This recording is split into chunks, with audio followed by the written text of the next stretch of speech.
Semuanya apa kabar? Sore. Selamat sore. Terima kasih seluruhnya sudah hadir dalam diskusi kami. Jadi udah fix nih Pak Jarod, nama Pak Ahok bakal diusung, akan dibawa ke Pilgub Sumatera Utara. Kalau udah fix, pertimbangannya apa? Kok sudah fix? Kan Oke. masih sangat panjang prosesnya. Apa yang disampaikan oleh Pak Eriko itu menunjukkan bahwa di PD Perjuangan itu sebenarnya tersedia banyak stok kader yang siap ditugaskan untuk maju sebagai kepala daerah yang mempunyai rekam jejak yang jelas. Ya. Jadi jangan bicara fix dulu karena masih sangat panjang. Yang kedua, saya ini senyum-senyum aja. Kok di framing seakan-akan gitu ya, Mas Bobi itu akan maju. Selalu di framing Bobi versus siapa, Bobi versus siapa, kan begitu kan? Padahal kita lihat dinamika di Sumatera Utara itu juga masih banyak ya calon-calon yang mau maju. Itu ada Pak Musyawarah Jaksa, ada kemudian Pak Edi Rahmayadi, ada Nixon Nababan, dan ada banyak beberapa nama lagi. Ya, oleh sebab itu ya kita tunggu aja prosesnya. Nunggunya sampai kapan? Keputusan finalnya keluarnya kapan dari partai, Pak? Sekarang partai masih dalam proses tahapan untuk menjaring bakal calon, ya, dengan cara misalnya membuka pendaftaran. Yang sudah mendaftar di PD Perjuangan ada beberapa, termasuk juga ya partai juga menjemput bola. Apabila ada kader-kader yang dirasa mumpuni untuk bisa berlaga di Sumatera Utara dan mampu menyelesaikan persoalan-persoalan mendasar yang ada di Sumatera Utara. Oke. Masih dalam pertimbangan, tapi kalau menurut Mas Burhan ini petanya untuk Sumatera Utara udah kelihatan jelas atau belum nih? Belum. Masih jauh juga? Masih jauh. Gimana tuh? Prosesnya begini Tifal, bagaimanapun secara formal proses pendaftaran calon kepala daerah di KPUD kan akhir Agustus. Artinya masih sangat panjang bagi partai politik untuk mengambil keputusan siapa calon kepala daerah yang mereka usung. Selain tentu saja dalam proses ini kan apapun bisa terjadi. Jadi ibarat shooting the moving target. Jadi kalau kita menembak sasaran yang bergerak, itu takutnya meleset karena tidak sesuai dengan apa yang nanti muncul. Meskipun lagi-lagi nama-nama yang mulai digadang-gadang bukan berarti tidak akan muncul nanti, tetapi lagi-lagi prosesnya masih sangat dinamis hingga akhir Agustus nanti. Baru cek ombak aja menurut Anda gitu? Betul, jadi sepertinya masih ada usaha untuk testing the water, dan nama Pak Ahok yang disebut oleh Pak Eriko itu juga bukannya tanpa peluang. Tentu saja Pak Eriko memunculkan nama Ahok tentu punya maksud tersendiri ya. Karena bagaimanapun dari sisi komposisi agama dan etnik masih memungkinkan buat Pak Ahok untuk mendapatkan potensi kemenangan di Sumatera Utara. Tapi pertanyaannya seberapa besar kemungkinan dia menang itu kan belum tahu kita.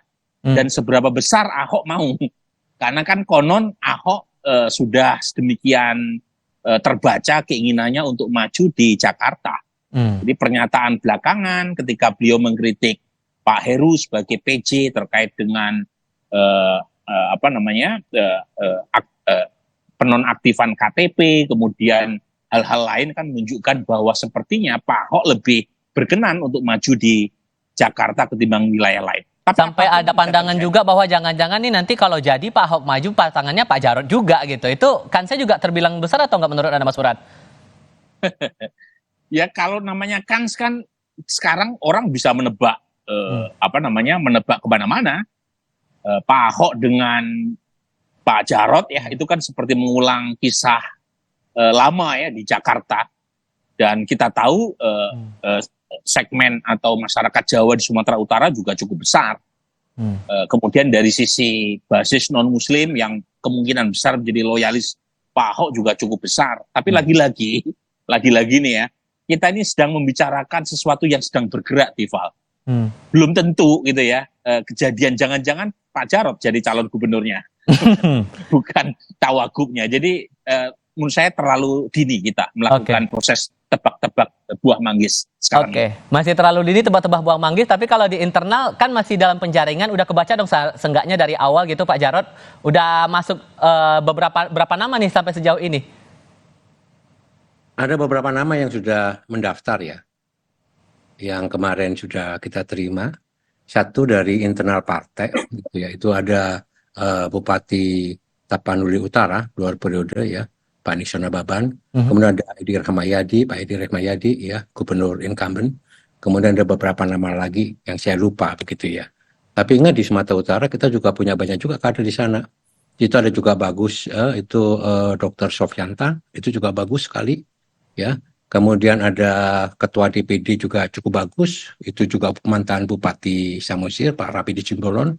Kita juga punya Sekretaris DPD yang sekarang Ketua DPD, ya, itu Pak Dr. Sutarto, ya.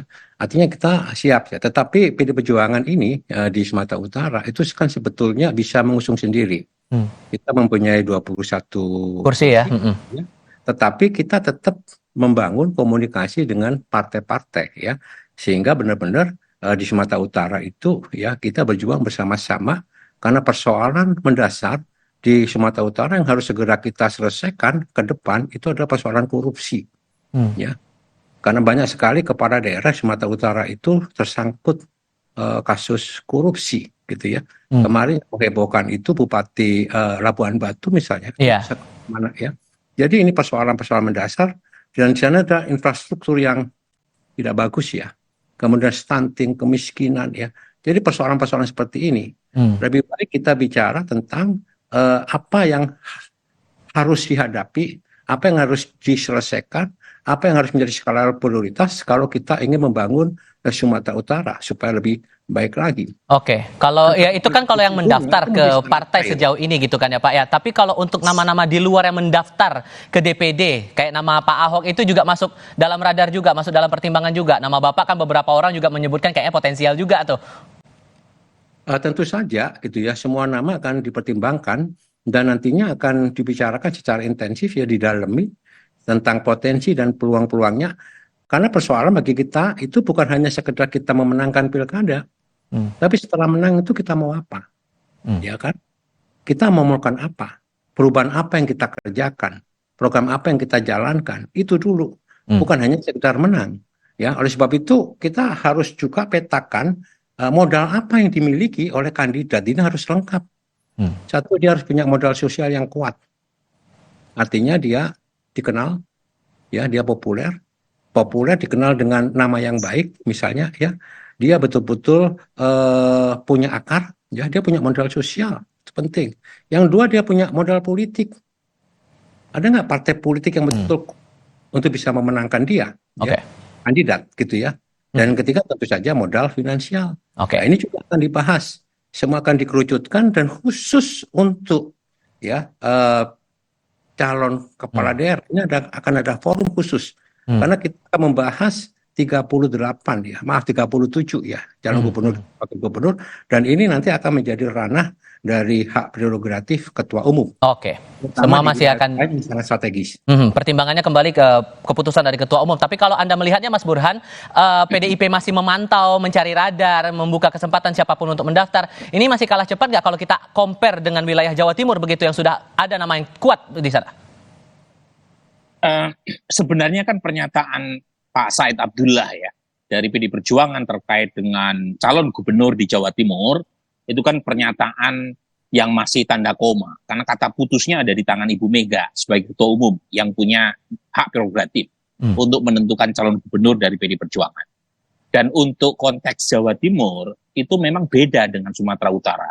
Di Jawa Timur itu gubernur incumbent Hovifah per hari ini itu surveinya cukup tinggi. Ya, 40% lebih rata-ratanya. Dominan, sangat dominan. Ini beda dengan Sumatera Utara. Jadi di Sumatera Utara ini masih banyak nama-nama yang bisa menciptakan kejutan. Jadi selain PD Perjuangan yang bisa mencalonkan sendiri tanpa harus koalisi, Golkar juga bisa. Karena Golkar mengalami kenaikan cukup tajam ya. Termasuk bisa menantang Bobi nantinya ya? Betul. Jadi Golkar juga punya kesempatan untuk bisa mencalonkan tanpa harus berkoalisi dengan partai lain. Dan Golkar punya figur wakil gubernur sekarang yaitu Pak Musa Rajeksah ya.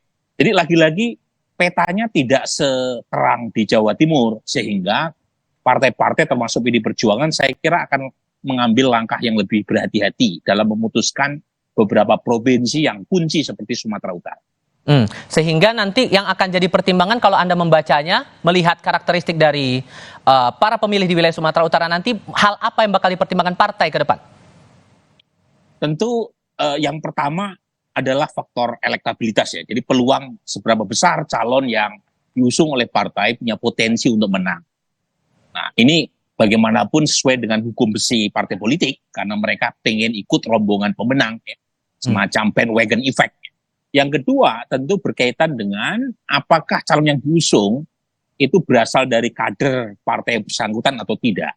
Karena kalau mengusung calon yang potensial menang tetapi kontribusi elektoral buat partai pendukung atau pengusung relatif kecil, tentu partai akan berhitung banyak. Dan terakhir khusus buat PD Perjuangan, ya di Sumatera Utara ada figur Bobi Nasution yang kita tahu bagian dari residu pilpres katakanlah seperti itu dan apalagi PD Perjuangan Sumatera Utara ya, itu kan betul-betul sakit hati ya kalau kita baca dari media sama Mas Bobi dan sangat mungkin ya PD Perjuangan akan mencari calon yang potensial bisa mengalahkan Bobi Nasution.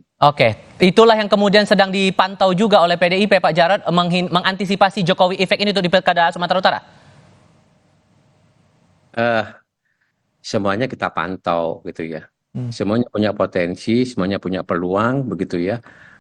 Tapi yang kita perlu waspadai, perlu kita cermati bersama adalah jangan sampai ya unsur nepotisme dan abuse of power, cawe-cawe dari presiden ini menjalar ke pemilihan kepala daerah.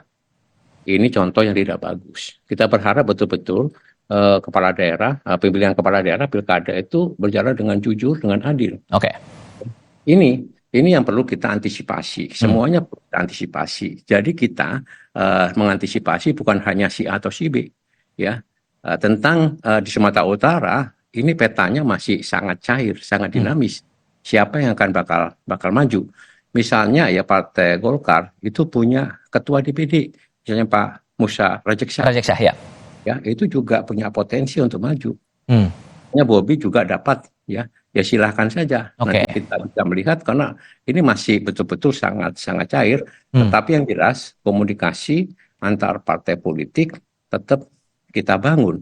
Bukan hanya untuk kepentingan elit, tapi lebih daripada itu untuk kepentingan masyarakat ya rakyat Sumatera Utara.